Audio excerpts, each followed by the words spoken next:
Стаец един преподаващ там. Борис Ангелов се казва.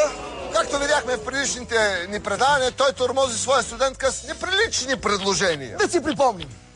Аз съм студентка четвърти курс в момента в факултета по журналистика и масови комуникации към Софийския университет и бях обект на сексуално изнудване от моя преподавател по телевизионно студио Борис Ангелов. Започна да ме кани на по чаша водка от тях и ми каза директно, че единственият вариант да бъда оценена е да му отида на гости. Директно ми каза, че ме харесва, иска да се закачаме и че друг вариант да получа оценка и да бъда изпитана няма. Бях изумена от това, което той ми предложи. Наистина бях много изненадана, не го очаквах. Смятам, че това е недопустимо от страна на един преподавател да прави такива неприлични предложения и фактически той ме изнудваше.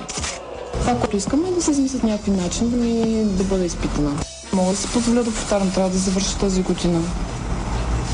Тогава отиваш на вариант, целта оправдава средства. И явно бавно загряваш.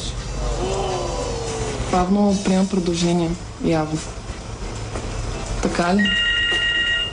Не, бавно загряваш, за това става въпрос. Ако искаш да ти извадя в тях, да видиш аз на колко хора не съм написал бележка по тази причина. Вчера дойде едно момиче. Ехме се жена. Аз в един момент аз се откажа да те кажа. Кажеш да ме каниш вкъщи. Ме да се откажа, да. Кажа, ай, край. Тогава вариантите стават нулеви. Абсолютно. То озрявай, моето момиче, озрявай. В смисъл? Мисли, идеите, развивай ги главата си. Как да Вижди хубавите и лошите неща. успея в живота ли? Учително. Това е, може би, етап. Казвай как ще се изпитвам. Кога ще ми дадеш на гости? Да идвам на гости. Ние сме се разбрали, че моля ти се уморяваш ме, не дей, че ме ядосаш. Добре, но какво ще правим на гости? Ами ще видим какво става. Но не гледам човек, който изнасила, нали? Не, обаче... Все пак съм преподавател. Какво е това? Айде, започваме на ти. Защото ти ми беше казал да говоря на ти. И тогава какво се притеснява? Значи леда е разчупен между нас. Дойде на гости, какво ще стане? Не може да се разберем. Дали това се е случило само на нея, можем само да гадаем. Макар че от видяното в репортажа като нищо можем и да се досетим. Нека видим третият епизод от непринудените му откровения. Аз толкова пъти идвах да говорим, ти само гости ми повтаряш. Просто ми друго не ми идва на къл. Добре, ако не дойда, повтарям година в така ли? Има вариант. Вариант.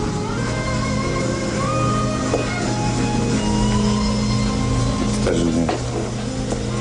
Просто няма темата за разговор, защото аз ще изчекам на всички теми.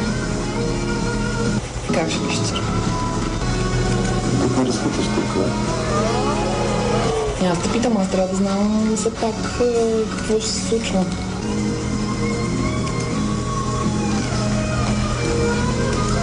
Нищо страшно. Аз може да стане гнева. Ще остана доволна.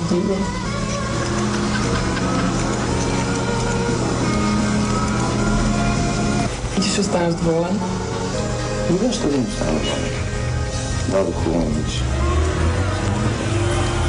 Ако се окаже, че ти хареса при мене, то прави. Не вярвам да ми хареса. Ама... Да ми хареса.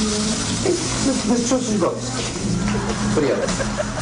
Не мога така да си имам приятел, той какво ще си каже? Кажи му нещо. Ще ме пита къде съм. Измисли. Нямам деца. Какво ги правиш? Да ми е готко, пълно да стана. Ти злоупотребяваш положението си.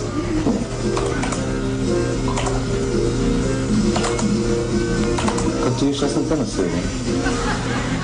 Аз те предлагам. Но това ще е повод за да ми пише оценка, нали така? Не съм казал. Ще обсъдим по какъв начин. Да караш после някакви други неща да прави. Задни съд. Спути да се оплача. На кой? И... на деканката. Какво ще кажеш? Че ме изнудваш. Няма тогава. Тя е задължена да провери. Да. Аз ако нямам някакви доказателства, никой няма да ми повярва, така ли? Никой няма да ми обърне внимание. А ти доказателства? Не знам. Как помисли? Има и такъв вариант помисли. Аз имам ли избор? Имаше много избори, ама ги изтървах. Сега си на път и трябва да изтърваш.